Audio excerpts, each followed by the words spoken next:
খেলা করছে। আর আমি তো ডাক্তার থেকে কি এনেছিলাম, এই দেখো এই যে ওষুধ দিয়েছে, অনেকগুলো ওষুধ হোমিওপ্যাথি দেখাই এখন।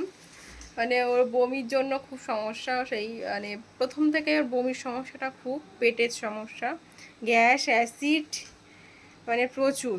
তো সেই জন্য করে অ্যালোপ্যাথি দেখিয়ে ফেল হয়ে গেছে, মানে কোনো কাজ হচ্ছে না। শেষমেশ দ্বারা আমি বন্ধ করে দিচ্ছি, দাঁড়া। ওকে ছাতাটা শুধু এমনভাবে বন্ধ করে দিতে হবে, আর ও সুইচ মেরে মেরে খুলবে। তো এই যে হোমিওপ্যাথি ডাক্তার দেখিয়ে এনেছি, এই যে ওষুধ দিয়েছে, অনেকগুলো ওষুধ দিয়েছে এই যে।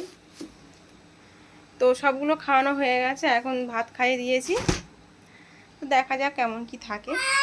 দেখাচ্ছি অনেক দিন ধরে, প্রায় 2-3 মাস মতো হতে যাচ্ছে। তো আগের থেকে একটু ভালো আছে, না ধরো। তো চলো, এখন এই যে খেলা করছে। তো খাইয়েছি, এখন একটু একটু খেলা করবে, তারপরে ঘুম পাড়াবো। সাথে সাথে ঘুম পাড়াতে বারণ করেছে।